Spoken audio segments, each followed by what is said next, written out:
বাদও আমি তুলে দিই।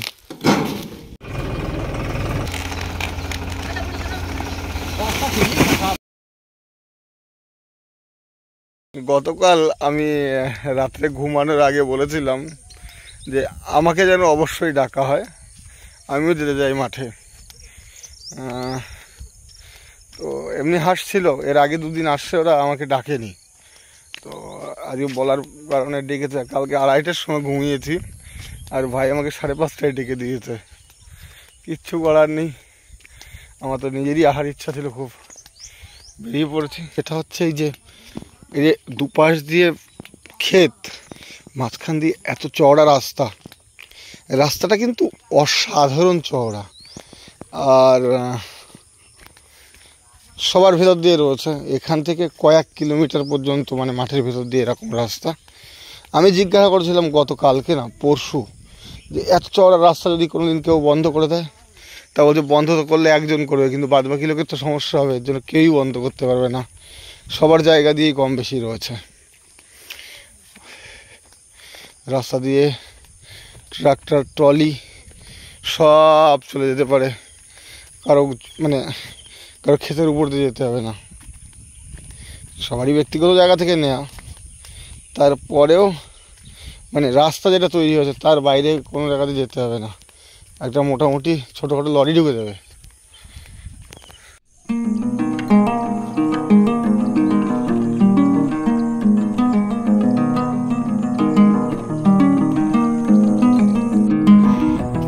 মাঠের ট্রলি আমাদের আগেই পৌঁছে গেছে, আর আমরা পৌঁছেছি লেটে। এখন ট্রলি ভরা হবে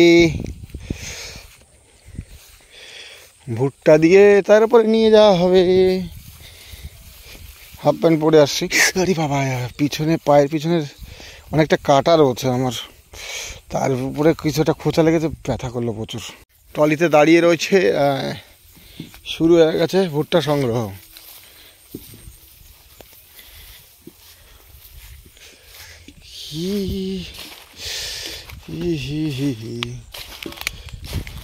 এই বাদও আমি তুলে দিই।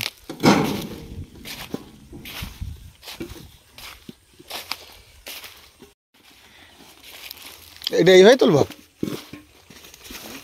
এইভাবে তুলবা। এই দেখি দেখি,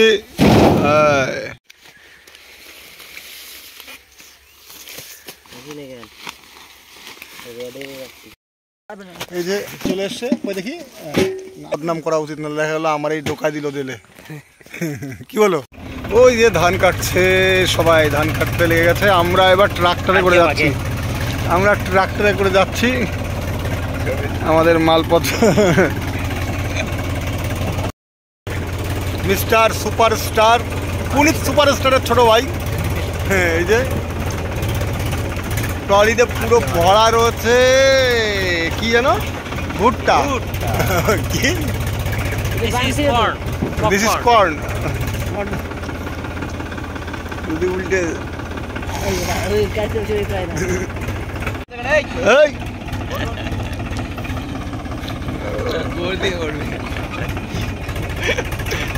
फोटो खींचने तो अरे नहीं बाबा, नहीं बाबा, नहीं ওইটাই। এই তো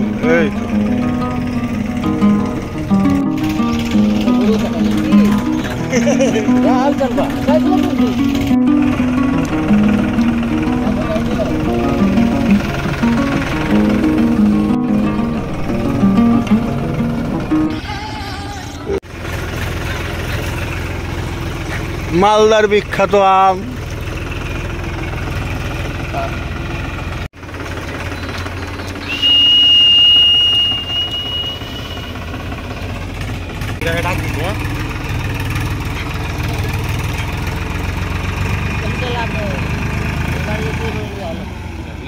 এই যে সেই বট গাছ পোলাডাঙ্গার, আর এখানে এখন ধান ঝাড়া। আরে যাওয়ার সময় ধান ঝাড়া ছিল না, এখন দেখো ধান ঝাড়া হয়ে গেছে। আমি জবে থেকে এসেছি, এই সন্ধেবেলায় এই মাঠটাতেই আড্ডা হয়।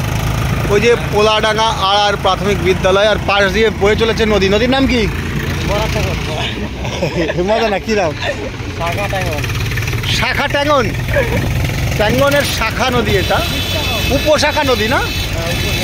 হ্যাঁ বাবা। আর এটা হচ্ছে গিয়ে সেই বিখ্যাত সরকারি call. Mister hello hello hello hello,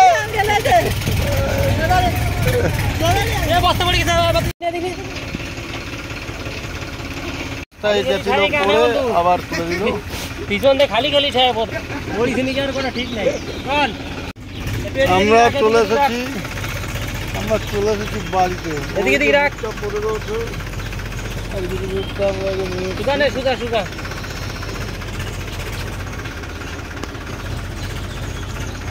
চলো, আমাদের সবাইকে এখানে দিয়ে করছে। পায়ে লাগবে এই যে ঢালে, বাহ বাহ বাহ, গেছে বেঁধে। দাঁড়া দাঁড়া দাঁড়া।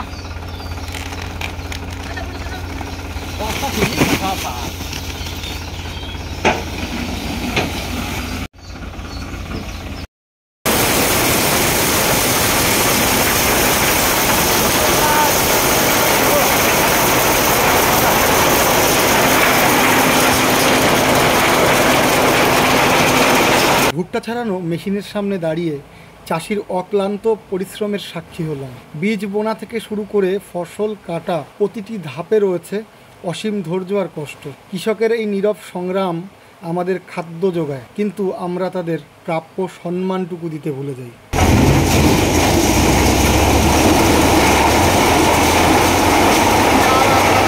একটু প্রবলেম হয়ে গেল, ইঞ্জিনটা এইমাত্র ঠিক জোগাড়ু পদ্ধতিতে ঠিক করা হচ্ছে।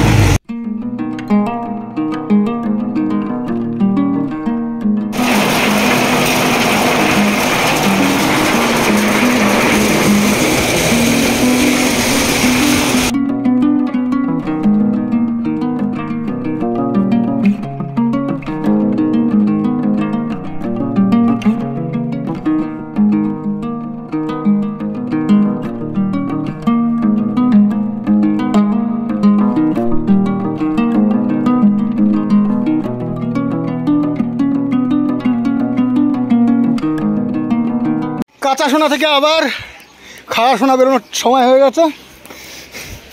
আর এই যে বাকি সব খনিজ পদার্থ ওই সাইডে চলে যাবে।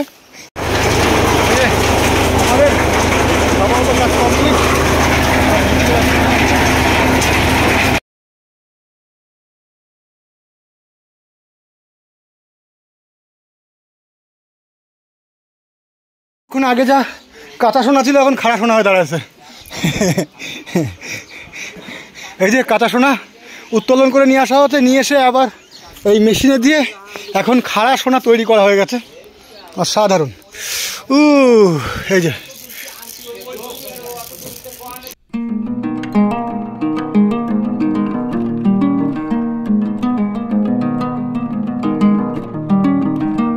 সোনা উত্তোলনের আগে ওর সাথে বিভিন্ন ধরনের খনিজ বস্তু থাকে, যেমন এই যে খনিজ বস্তু, এই যে এ খনিজ বস্তু সব দেখা যাচ্ছে। কাজ শেষ, গাড়ি মেশিনের বিদায়। আজকের ভিডিওটা এখানে শেষ করছি। অনেক কিছু দেখানো যেত, কিন্তু ভিডিওটা অনেক বড় হয়ে যেত, তাই আর দেখানো হয়নি। আগামীতে অবশ্যই ভালো করে আরও ভিডিও দেখানো হবে। আর আপনারা অনেক ভালো থাকুন, সুস্থ থাকুন। যদি ভালো লাগে ভিডিওটা অবশ্যই লাইক কমেন্ট শেয়ার করবেন, সাবস্ক্রাইব করতে ভুলবেন না। নিজে ভালো থাকুন, অপরকে ভালো রাখুন। অপরকে ভালো না রাখতে পারলে কোনো ক্ষতি নেই, কিন্তু অপরের চোখের জলের কারণ হবে না। ধন্যবাদ।